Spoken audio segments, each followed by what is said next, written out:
RS study में आप सभी का स्वागत है। कक्षा 10वीं एनसीईआरटी गणित में हम आज से अध्याय 5 स्टार्ट कर रहे हैं। अध्याय 5 हमारा समांतर श्रेणियों से संबंधित है। तो इस वीडियो में हम समझेंगे कि समांतर श्रेणियाँ क्या होती हैं। इसमें हम कुछ महत्वपूर्ण सूत्रों को भी पढ़ेंगे। ठीक है, इसलिए दोस्तों आप इस वीडियो को बहुत ही ध्यान से समझिएगा और वीडियो को पूरा देखिएगा। अगर ये वीडियो को समझ में आ जाता है तो आपका जो अध्याय 5 है ये आपके लिए बहुत ही ज़्यादा आसान हो जाएगा। ठीक है, तो चलिए इसको हम आसान भाषा से समझते हैं कि समांतर श्रेणियाँ क्या होती है। ठीक है, तो देखिए समांतर श्रेणियों को हम शॉर्ट में एपी के रूप में भी दर्शाते हैं। तो एक समांतर श्रेणी संख्याओं की ऐसी सूची होती है जिसमें प्रत्येक पद प्रथम पद के अतिरिक्त मतलब प्रथम पद को छोड़ दिया जाता है। अपने से ठीक पहले पद में एक निश्चित संख्या जिसे डी कहेंगे हम जोड़कर प्राप्त होती है। यह निश्चित डी इस समांतर श्रेणी का सर्वांतर कहलाता है। तो इसमें ज़्यादा कुछ समझने की आवश्यकता नहीं है। आप इतना समझिए कि अगर कोई संख्या की सूची दी गई है हमको, मान के चलिए आपको दी गई है 1 2 3 4 5, इस तरह से आपको एक क्या दी गई है, यहाँ पे सूची दी गई है। तो इनके बीच में जो अंतर आएगा वो समान रहना चाहिए। ठीक है, समान अंतर रहना चाहिए, तो वो कहलाता है समान अंतर। ठीक है, तो समान अंतर कैसे हम चेक करेंगे? तो एक में यदि हम एक को जोड़ दें तो क्या मिलेगा? 2 मिल जाएगा। 2 में यदि फिर से हम एक को जोड़ दें तो क्या मिल जाएगा? 3। 3 में एक को जोड़ें तो क्या मिल जाएगा? 4। 4 में एक जोड़ दें तो क्या मिल जाएगा? 5। तो इनके बीच में जो अंतर है वो कितने का है? धन 1 का अंतर है। तो जो धन 1 यहाँ पे है, ठीक है, वही अंतर सभी में है। तो ये समांतर श्रेणी में है। ये जो कहना चाहिए सूची जो है वो किस में है? समांतर श्रेणी में है। अगर यहाँ पे जैसे कि मान के चलिए आप यहाँ पे 2 होता, यहाँ पे 4 होता, यहाँ 5 होता, यहाँ 7 होता, तो 2 में हम क्या जोड़ें कि हमें 4 मिल जाए? तो 2 में हम यहाँ पे 2 जोड़ेंगे तो 4 मिलेगा। ठीक है, और 4 में क्या जोड़ें कि 5 मिल जाए? तो इसमें 1 जोड़ना होगा। और इसमें क्या जोड़ें? 2 जोड़ने पर। तो यहाँ पे जो अंतर है ये समान नहीं है, तो ये सूची जो है वो सर्वांतर में नहीं आएगी। ठीक है, समांतर श्रेणी में नहीं आएगी। तो उम्मीद करता हूँ आपको समझ में आ गया होगा कि समांतर श्रेणियाँ क्या होती हैं।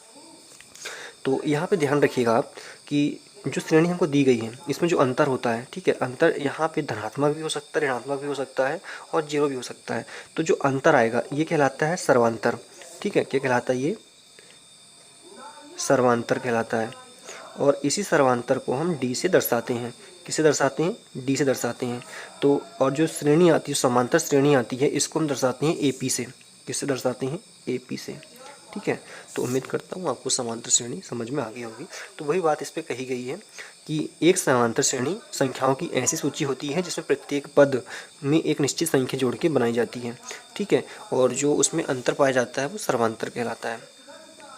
तो उदाहरण से और कुछ यहाँ भी समझ लेते हैं। तो जैसे कि यहाँ पे 1 2 3 4 5 ये संख्या जो लिखी है सभी में 1 जोड़ा गया है तब अगली संख्या प्राप्त हुई है। इसमें 1 जोड़ने पर 2 मिला, 2 में 1 जोड़ने पर 3, मतलब इनके बीच में जो अंतर है वो कितने का है?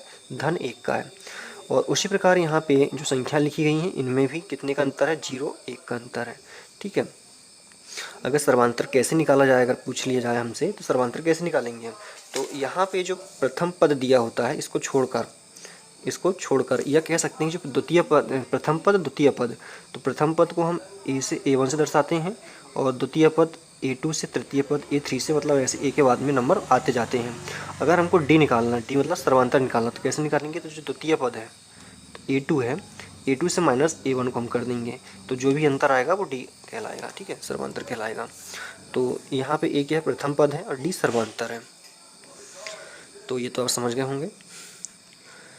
अब यहाँ पे समझिए कि यह निश्चित संख्या एपी के यहाँ पे सर्वांतर है। यह निश्चित संख्या एपी का सर्वांतर कहलाता है। क्या कहलाता है? सर्वांतर। जो डी है ये सर्वांतर कहलाता है। यह सर्वांतर धनात्मक भी हो सकता है, ऋणात्मक भी हो सकता है या शून्य भी हो सकता है। ये मैंने आपको पहले बता चुका हूँ। ठीक है, यहाँ पे इस उदाहरण से आप समझिए, सारी चीज़ें आपको क्लियर हो जाएगी। एपी यहाँ पे एक समांतर श्रेणी हमको दी गई है, 6 9 12 15 और भी संख्याएँ, इसमें बहुत सारी संख्याएँ, अनंत तक संख्याएँ हैं। तो यहाँ पे A2 क्या है? यहाँ पे 9 जो द्वितीय है, मतलब जैसे कि प्रथम पद, द्वितीय पद, तृतीय पद, चतुर्थ पद है, तो पदों को हम ए से दर्शाते हैं। तो अगर ये प्रथम पद है तो A1 हो जाएगा, द्वितीय पद A2 हो जाएगा, तृतीय पद A3 हो जाएगा, इस तरह से। तो हमें यहाँ पे क्या निकालना है AP। तो AP के लिए हम क्या करेंगे, यहाँ पे द्वितीय पद से प्रथम पद को घटा देंगे। ठीक है, 9 से 6 को घटाया, ये द्वितीय पद 9 है और प्रथम पद 6 है, तो इनको घटाया तो क्या मिला हमको 3 मिला। तो जो 3 क्या है यहाँ पे 3 क्या मिला हमको, यहाँ पे 3 हमको क्या मिला D क्या है सर्वांतर है। ठीक है, प्रथम पद A बराबर क्या हुआ, A1 बराबर क्या हुआ 6, द्वितीय पद यहाँ पे A2 और सर्वांतर D। तो आपको समझ में आ गया होगा कि प्रथम पद, द्वितीय पद और सर्वांतर इनको A1 A2 और D से दर्शाया जाता है। ठीक है, फिर इसके बाद में एक महत्वपूर्ण सूत्र पढ़ने को मिलेगा इसमें हमें, ये इसका उपयोग कब करना है देखिए। प्रथम पद A और सर्वांतर D वाली एक समांतर श्रेणी AP को समांतर श्रेणी कहते हैं। ठीक है, तो nवां पद प्राप्त करने के लिए जो सूत्र होता है वो क्या होता है, AN बराबर A धन कोष्टक में N धन 1 कोष्टक बंद D इसके साथ में गुणा में है। ठीक है, तो इस सूत्र का उपयोग कैसे करना देखिए। यहाँ पे एक उदाहरण लेते हैं हम, AP मतलब एक समांतर श्रेणी यहाँ पे 2 7 12 है और ये अनंत तक गई हुई है, तो इसका हमें 10वां पद याद करना है। क्या याद करना है, 10वां पद याद करना। तो कैसे हम याद करेंगे देखिए, तो सबसे पहले यहाँ पे हल, और हल में हमें जो क्वेश्चन में दिया होता है सवाल उसी को लिखना होता है।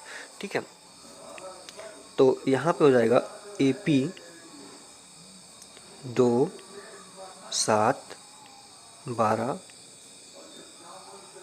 का 10वां पद, मतलब यहाँ पे AN बराबर क्या हो जाएगा A10, ये हमको ज्ञात करना है। ठीक है, क्या करना है, ज्ञात करना है। तो इस तरह से इसको लिख लेना है।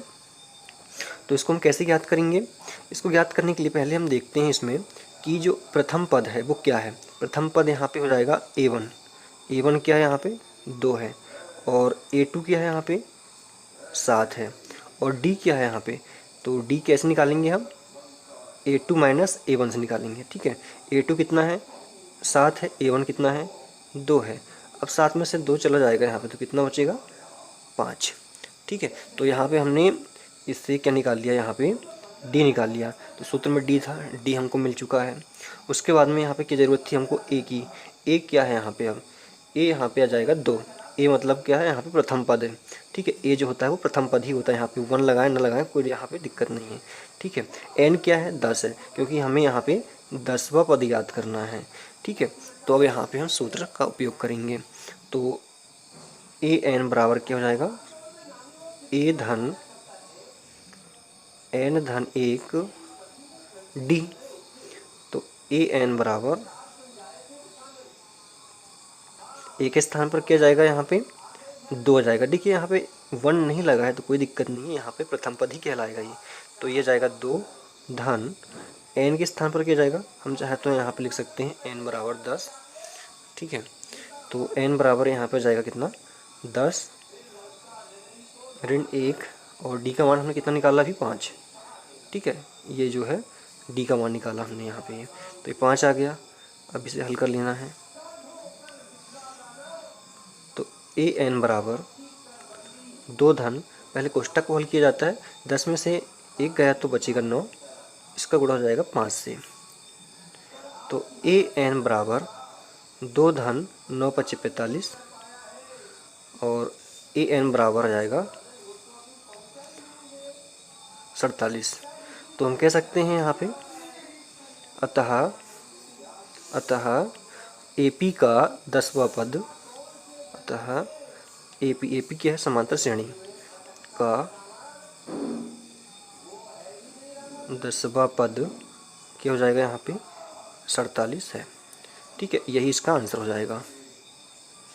तो इस तरह से इस सूत्र का हमें उपयोग करना है। ठीक है दोस्तों, उम्मीद करता हूँ ये सूत्र आपको समझ में आया होगा। धन्यवाद। अगले वीडियो में हम इसके प्रश्नावली के कुछ सवालों को हल करेंगे। ठीक है, अगले वीडियो में इसके हम 5.1 का प्रथम सवाल हल करेंगे। दोस्तों आप वीडियो ज़रूर लाइक कीजिएगा और कमेंट्स करके बताएं आपको सवाल समझ में आ रहा है। धन्यवाद।